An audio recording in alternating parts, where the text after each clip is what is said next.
ferai sortir de vos sépulcres. Je briserai. Il a déjà proclamé qu'il allait punir ce peuple-là. Je les briserai. Ils seront vaincus, ils seront brisés. Et ils vous lâcheront. Et vous reviendrez dans votre pays. Je vous ramènerai.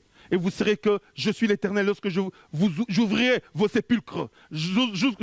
Tu sauras que Jésus-Christ a vaincu le diable, que Jésus-Christ a dépouillé le domination des autorités, les a livrés publiquement en spectacle, que Jésus-Christ a pris nos infirmités, s'est chargé de nos maladies, selon Colossiens chapitre 2, versets 13 à 15. Tu sauras cela parce que Dieu te sortira de la maladie. Tu sauras cela parce qu'il n'a pas changé. Le Dieu qui a fait que Sarah, une femme de 90 ans, puisse accoucher, il est le même, il peut le faire pour toi, quel que soit ton âge. Il est le Tout-Puissant. Ah, j'ai déjà un âge avancé, j'ai des enfants, je ne veux plus me marier. Dieu est au-dessus de ça. Si tu as péché, va, implore le pardon de Dieu. Tu as marché comme il faut. Ben Dieu, ce Dieu-là, il ne t'a pas lâché si tu n'as pas lâché. Il est avec toi. Il va te restaurer. Mon enfant est perdu. Mon enfant est dans la drogue. Mon enfant est maintenant, c'est un bandit. Il y a toujours de l'espoir. Alléluia. Dieu est le Tout-Puissant. Dieu a pris Tamar, la belle-fille de Judas, qui a eu un enfant avec son beau-père. Dieu l'a fait rentrer dans la famille de Christ. Lisez la généalogie de Jésus, vous allez voir Tamar est là-dedans. Rahab, une prostituée de Jéricho. Prostituée de Jéricho. Dieu l'a sauvée avec toute sa famille. Elle fait partie de la généalogie de Jésus. Parmi les ancêtres de Jésus, tu vas trouver Tamar, tu vas trouver Rahab la prostituée. Ça veut dire que Dieu prend même une prostituée, la purifie, fait de lui, fait d'elle son enfant. Quelle que soit la longueur, la hauteur de là où tu es tombé dans les péchés, Dieu peut te racheter, Dieu peut te restaurer. Reviens à Dieu, il te changera. Paul, persécuteur de l'Église, Dieu l'a changé, l'a transformé. Il a travaillé plus que les apôtres qu'il avait combattus. Regardez les livres de Paul. Romains, 1 Corinthiens, 2 Corinthiens, Galates, Philippiens, Colossiens, lisez 1 Timothée, 2 Timothée, 1 Thessaloniciens, lisez. Il a écrit plus que tous les apôtres. Il a souffert aussi plus que les autres apôtres. Allez le lire de sa vie. 2 Corinthiens, chapitre 11. Lisez à partir du verset 21. Lisez ce qu'il a souffert pour Dieu. Celui qui combattait l'Église. Lisez. Aucun de nos bishops d'aujourd'hui, aucun de nos apôtres d'aujourd'hui, je ne sais pas, généraux dans l'Église aujourd'hui, je n'ai jamais vu ce titre-là, ou maréchaux, nous avons vu ce titre-là, n'a jamais vécu comme lui. Allez le chercher dans 2 Corinthiens. Tous ceux qui se donnent des titres. Parce qu'aujourd'hui, il y a des grands titres, surtout dans les milieux africains. Lisez 2 Corinthiens chapitre 11. À partir du verset 21 jusqu'au verset 29. Lisez ce que Paul a fait. Comment il a souffert pour l'Église. Aujourd'hui, on voit des gens avec des jets privés. Moi, je suis apôtre prophète. Apôtre, je ne suis pas, mais prophète aussi. Je vois un enfant de 33 ans, 34 ans, qui se fait appeler bishop. Il s'est autoproclamé bishop. Docteur.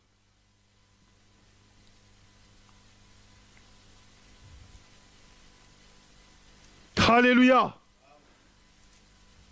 Il joue avec les gens. Avec des titres. Des titres même que Dieu ne connaît pas.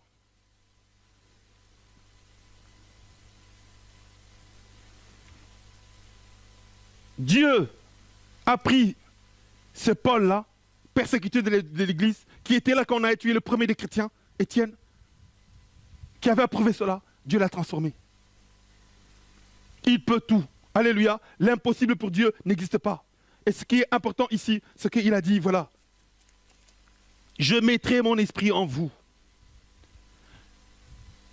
Je dis à mon peuple, il appelle maintenant mon peuple, il sera propice au peuple. Il dit, oh mon peuple, et vous saurez que je suis l'Éternel, lorsque j'ouvrirai vos sépulcres, je vous ferai sortir de vos sépulcres. Oh mon peuple, il récupère, il dit maintenant c'est mon peuple. Mais il y a eu un travail qui a été fait. Un travail qui a été fait. Cet homme a perdu même sa femme, on a lu ça. Pour expliquer à ce peuple-là le niveau de la bassesse dans lequel il se trouvait. Jérémie a souffert, il a été en prison pour amener ce peuple à la repentance. Qui sont aujourd'hui des hommes de Dieu qui s'élèvent pour amener le peuple à la repentance véritable?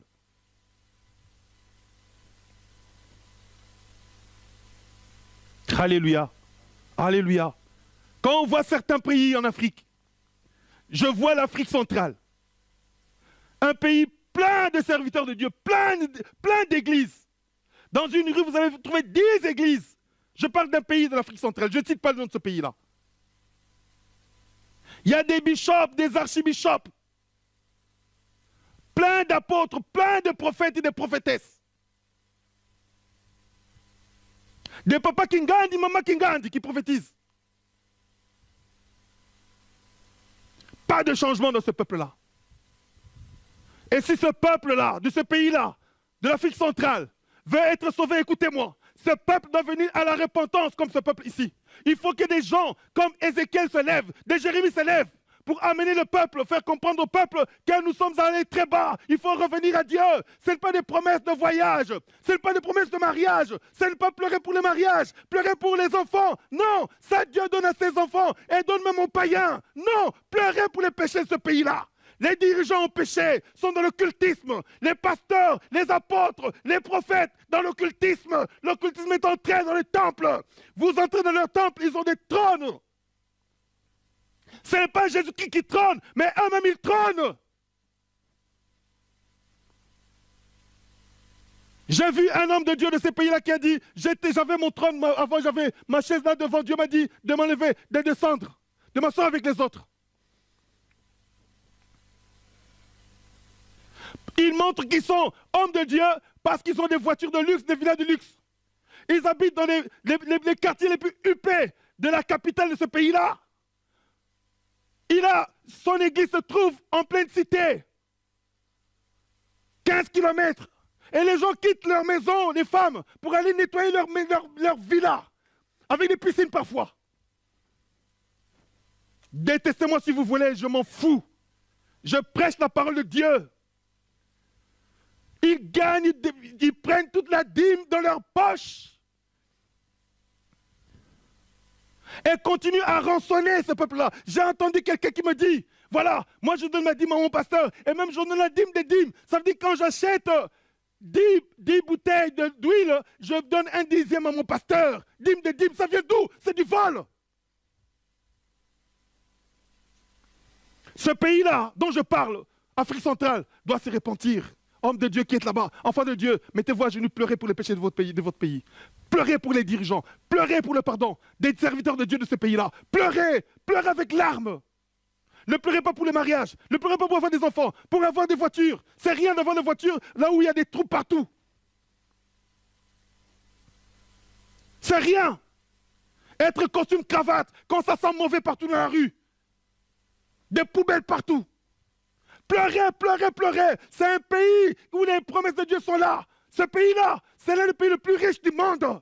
Dieu a rempli des richesses ce pays-là. Et le peuple est dans la misère.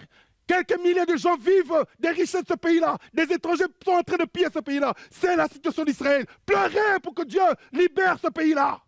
Et la main de Dieu viendra. Mettez-vous à genoux. Commencez à pleurer le pardon de Dieu. Nous devons le faire pour nos maisons, pour nos familles. Alléluia. Que Dieu vous bénisse, je m'arrête là.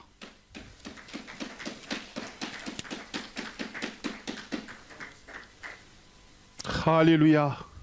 Alléluia. Frères et sœurs, la parole de Dieu est la vérité. La parole de Dieu n'a pas changé. Les promesses de Dieu n'ont pas changé. Dieu est le même, hier, aujourd'hui, éternellement. Alléluia. Quelle que soit la situation que toi tu traverses, et confirme de ce Dieu-là. Ces ossements desséchés, c'est toi, c'est moi. Là où il n'y a plus d'espoir, Dieu ressuscite. J'ai reçu des témoignages d'un frère, il me suit. Il me dit que voilà, ils sont allés chez le médecin, on a dit de son enfant, voilà, on a vu l'échographie, non, cet enfant ne peut pas naître. C'est pas possible. Soit lui, soit la maman. La position de cet enfant, c'est mauvais. Ils ont dit, on va prier.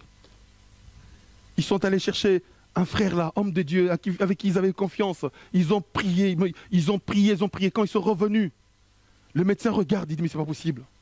Il remet là, l'échographie passée, il dit, mais cet enfant est hors là, de l'endroit où il devait être, mais c'est pas possible. Il appelle l'autre, il dit, mais c'est pas possible, c'est quoi? Il leur dit, mais monsieur, ça nous dépasse, voilà, là-dessus c'est normal. Ils ont dit, gloire à Dieu. Ils ont dit, mais c'est pas possible. Au lieu de sauter, de danser, ils ont dit, gloire à Dieu. Ils savaient que Dieu avait fait ça. Dieu avait fait ça. Alléluia. Moi, qui vous parle, j'ai déjà entendu, pas une fois, plusieurs fois, des médecins dire, voilà, c'est fini.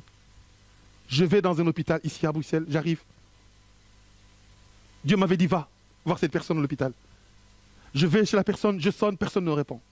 Je vais à l'hôpital, dans la chambre que je connaissais, il n'est pas là. Son voisin dit non, sa situation est grave, il est dans la salle en bas, là, aux urgences, réanimation, tout ça. Et je descends, et le médecin me dit, vous êtes qui? Vous êtes de la famille? Je dis non, je suis le pasteur. Il dit, on n'a pas encore besoin de pasteur maintenant, le pasteur c'est après. Et non, j'attends sa femme et sa famille. Donc c'est pas maintenant, on n'a pas besoin de pasteur maintenant, on n'a pas besoin de vous maintenant. Donc ça veut dire, dans quelques temps, on aura besoin de vous. Mais là, pas besoin. Oh, frères et sœurs, on a prié avec cette famille. Nous sommes allés dans l'église, notre église. On a prié.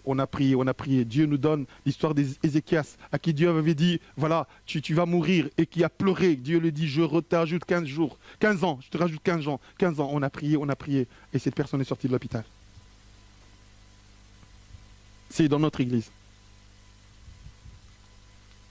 Je vais quelque part en Allemagne, le médecin me dit, voilà, je vous ai fait venir parce que, voilà, c'est fini. Il peut partir aujourd'hui, demain ou dans 8 jours. Il donnait 8 jours. J'ai dit, Dieu peut le sauver. Il dit, oui, il n'y a que Dieu qui peut le sauver. Et Dieu avait sauvé cet homme-là. 3 jours après, il était assis.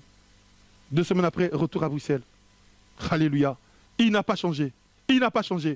Colonne vertébrale cassée. Nous prions pour la personne. Bras et jambes ne bougeant plus.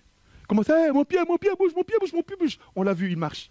Ce Dieu-là, c'est des choses que je vous dis, c'est des choses que moi j'ai vécues. Et j'ai des témoins dans ce que je suis en train de dire. L'impossible pour Dieu n'existe pas. Alléluia, n'existe pas. Croyons dans ce Dieu-là. Mais il faut que nous fuyions le péché. Si tu as vécu dans le péché, mon frère, toi qui m'entends, reviens, implore le pardon. Si dans ta maison, il y a des problèmes, prends ton mari, prends ton épouse, prends tes enfants, mettez-vous à genoux, implorez le pardon de Dieu, comme ce peuple. Implorez, demandez vos pardons, Dieu, pleurez pour vos péchés. Et ce Dieu-là va vous visiter. Si vous le faites aujourd'hui, cette nuit même, il va vous visiter. Si vous êtes sincère devant le Seigneur. Si vous sentez que le combat est dur, prenez 2-3 jours de jeûne et prière. Toute la maison, cherchez Dieu, implorez le pardon de Dieu. On gêne toujours pour que Dieu donne des voitures, donne des situations. Gênez pour la repentance. Et quand Dieu vous a pardonné, vous avez accès à tout ce qui appartient à Dieu. Le péché nous éloigne de Dieu. La repentance, quand Dieu a pardonné, tu peux venir à lui. Tu dis, Père, j'ai besoin de pain, j'ai besoin de ça. La repentance véritable, quand nous sommes pardonnés, nous ramène auprès de Dieu. Et là, on peut lui parler. Et on peut jouir de tout ce qui est dans la maison du Seigneur. Alléluia. Alléluia. Vous comme nous allons mettre debout et nous allons remercier le Seigneur pour cette parole. Empare-toi de cette parole, comme ce peuple, quand on lui avait prononcé ces paroles, c'était emparé de cette parole. Et ce peuple était revenu de la captivité. Si vous lisez Esdras, Néhémie, vous allez voir que ce peuple est revenu de la captivité. Parce que ce texte a été écrit avant ce texte-là. La disposition de la Bible n'est pas chronologique. Ils étaient revenus. Si vous lisez Agé, vous allez voir que le peuple est revenu. Et Dieu a même reproché au peuple de construire ses propres maisons au lieu de commencer par le temple. Dans Agé, lisez cela. Nous n'avons pas besoin d'aller encore chercher, même pas lire dans la Bible. Regardons notre histoire.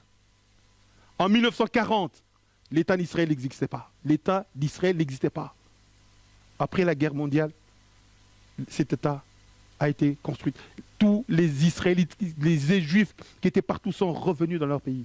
Ils sont dans leur terre aujourd'hui. C'est une nation qui fait partie du monde. L'une des nations les plus puissantes aussi de ce monde ici. 1940, ça n'existait pas. 45, ça n'existait pas. Aujourd'hui, ça existe. Ils étaient partis il y a 2000 ans. Ils sont revenus. L'impossible pour Dieu n'existe pas. Alléluia. Alléluia. Remercions le Seigneur et prenons possession de cette parole. Prends possession de cette parole pour ta vie. Gloire à toi, Seigneur. Ta parole est la vérité, Seigneur Dieu. Vous connaîtrez la vérité et la vérité vous affranchira. J'ai proclamé ta parole. Que ta parole touche les cœurs, amène les cœurs à la repentance. J'ai proclamé ta parole. Que ta parole reconstruise la santé, restaure la santé, Seigneur Dieu. Celui qui est à l'article de la mort, ramène-le à la vie, Père éternel. À la vraie vie, donne-lui la santé, Seigneur Dieu. Restaure les couples qui sont brisés. Restaure les familles qui sont brisées. Restaure les enfants, la vie des enfants qui sont brisés. Restaure les vies qui sont brisées. Restaure les situations sociales. Restaure la vie spirituelle. Restaure, ramène à toi les enfants qui sont devenus rebelles. Ramène à toi les cœurs qui sont devenus rebelles. Seigneur, sauve, délivre. Il y en a qui sont dans la prostitution, touche-les, ramène-les vers toi, comme tu avais ramené Rahab. Seigneur, fais-le. Il y en a qui vivent dans la débauche, dans la dépravation totale. Ramène-les dans la voie de la vérité. Il y en a qui sont dans l'église, mais qui vivent dans le péché. Sanctifie-les par ta parole qui est la vérité. Restaure les vies, restaure les situations sociales, restaure, brise les prisons, comme tu avais dit, que tu briseras Babylone pour Israël, tu l'as fait. Brise les prisons de la pauvreté, brise les prisons de la misère, brise les prisons du chômage, de la stérilité, du célibat, brise cela, Seigneur. Ta parole, Seigneur, est comme le marteau, que ton marteau qui est la parole, brise les blocages spirituels, les blocages sociaux, les blocages dans la santé, les blocages dans le travail, les blocages dans le mariage, blocage matrimonial, blocage de la famille, brise. Libère, délivre, Seigneur Dieu. Gloire à toi, Seigneur Dieu. Merci, Seigneur Dieu. Seigneur éternel, voilà, nous venons de partager ta parole. Je te prie pour tous ceux qui ont écouté cette parole, ramène leur cœur à la repentance, ramène-le vers toi et transforme leur vie pour ta gloire. Ceux qui vivaient dans les péchés, Seigneur Dieu, qui ont entendu, Seigneur, sanctifie-les par la vérité, ta parole, la vérité. Comme tu avais fait pour Rahab, la prostituée, Seigneur Dieu, pour Tamar, Seigneur Dieu, qui reviennent dans la maison de Dieu et qui soient tes enfants, te servent librement. Guéris ceux qui sont malades, Seigneur Dieu. Restaure la santé, restaure les couples, restaure les familles, restaure la situation sociale de ceux qui m'écoutent, ceux qui ont suivi cette parole. Restaure, Seigneur Dieu, les études des enfants. Restaure, Seigneur Dieu, la vie de tous qui ont suivi cette parole, qui crient à toi. Mets ton amour dans les couples, l'amour dans les cœurs du mari pour son épouse, dans le cœur de la femme pour son mari. Mets l'amour dans le cœur des enfants pour leurs parents, dans le cœur des parents pour leurs enfants. Restaure les familles qui sont brisées. Restaure, Seigneur Dieu, la santé. Restaure tout, restaure, Père éternel. Ceux qui ont perdu leur emploi, restaure leur vie. Tu es le Tout-Puissant. Tu as dit dès le commencement, il n'est pas bon que l'homme soit seul. Alors il n'est pas bon que la femme soit seule parce que la femme a trouvé l'homme qui était là. Alors restaure, Seigneur, ceux qui sont liés par des liens de célibat. Seigneur, que ton marteau, ta parole brise ces célibats là-bas. Au nom de Jésus-Christ, béni par les mariages pour ta gloire, Seigneur Dieu. Soyez féconds, multipliez-vous. As-tu dit dès le commencement qu'il en soit ainsi, nous brisons la stérilité au nom de Jésus-Christ. Bénis tes enfants, Seigneur Dieu. Tous ceux et toutes celles qui sont liés dans les sépulcres de stérilité, je brise ces sépulcres par la croix de Jésus, au nom de Jésus-Christ. Je brise la stérilité au nom de Jésus-Christ. Que les jeunes filles qui sont mariées aient des enfants. Que les jeunes gens qui sont mariés aient des enfants. Que même les personnes, Seigneur Dieu, qui sont plus âgées, qui sont au-delà des 50 ans, qui veulent avoir des enfants, aient des enfants, parce que l'impossible n'est pas de Dieu. Tu es le Dieu Tout-Puissant. Bénis tes enfants de toutes les bénédictions qui viennent de toi. Merci, ô Dieu, au nom de Jésus. Amen. Acclamons le Seigneur.